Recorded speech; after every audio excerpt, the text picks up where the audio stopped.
ಇವತ್ತು ಭಾರತಕ್ಕೆ ಮಹತ್ವದ ದಿನ. ಯಾಕೆ ಅಂತ ಅಂದ್ರೆ ಇವತ್ತು ಸರಣಿ ಸಭೆಗಳು ನಡೀತಾವೆ ಪ್ರಧಾನಿ ನರೇಂದ್ರ ಮೋದಿ ಅವರ ನೇತೃತ್ವದಲ್ಲಿ. ನಿನ್ನೆ ನರೇಂದ್ರ ಮೋದಿ ಅವರ ನೇತೃತ್ವದಲ್ಲೇ ಒಂದು ಸಭೆ ನಡೆಯುತ್ತೆ ಮತ್ತು ಮೂರು ಸೇನಾಪಡೆಗಳ ಮುಖ್ಯಸ್ಥರು ಕೂಡ ಈ ಸಭೆಯಲ್ಲಿ ಭಾಗಿಯಾಗಿರ್ತಾರೆ.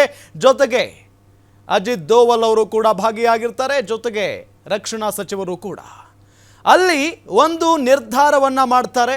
ಜೊತೆಗೆ ಪ್ರಧಾನಿ ನರೇಂದ್ರ ಮೋದಿ ಅವರು ಮೂರು ಸೇನಾಪಡೆಗಳ ಮುಖ್ಯಸ್ಥರಿಗೆ ಹೇಳ್ತಾರೆ, ನೀವೇ ಡೇಟ್ ಫಿಕ್ಸ್ ಮಾಡಿ, ನೀವೇ ಸಮಯವನ್ನು ಕೂಡ ಫಿಕ್ಸ್ ಮಾಡಿ, ಸೇನೆಯ ಮೇಲೆ ನಮಗೆ ನಂಬಿಕೆ ಇದೆ ಅಂತ ಹೇಳಿ. ಯಾವ ಕಾರಣಕ್ಕಾಗಿ ಈ ರೀತಿಯಾದಂಥ ಮೀಟಿಂಗ್ ನಡೀತಾ ಇದ್ದಾವೆ? ಇವತ್ತು ಸೇನೆಗೆ ಫುಲ್ ಫ್ರೀಡಮ್ ಕೊಟ್ಟಿದ್ದಾರೆ ಪ್ರಧಾನಮಂತ್ರಿ ನರೇಂದ್ರ ಮೋದಿ ಅವರು. ಇದೆಲ್ಲದರ ನಡುವೆ ಪಹಲ್ಗಾಮ್ ಅಟ್ಯಾಕ್ ಆದ ನಂತರ ಇಡೀ ಭಾರತ ಪ್ರತೀಕಾರಕ್ಕಾಗಿ ಕಾಯ್ತಾ ಇದೆ.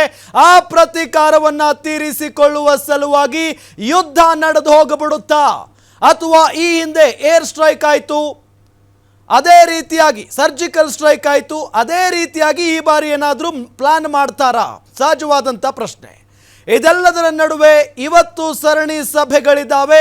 ಇವತ್ತು ಸರಣಿ ಸಭೆಯಲ್ಲಿ ಯಾವೆಲ್ಲ ರೀತಿಯಾದಂಥ ತೀರ್ಮಾನವನ್ನು ತೆಗೆದುಕೊಳ್ತಾರೆ ಅನ್ನೋದೇ ಈಗಿರುವಂಥ ಕುತೂಹಲ. ಇದೇ ಈ ಹೊತ್ತಿನ ವಿಶೇಷ ಚರ್ಚಾ ಕಾರ್ಯಕ್ರಮ ಯುದ್ಧ ಫಿಕ್ಸ್.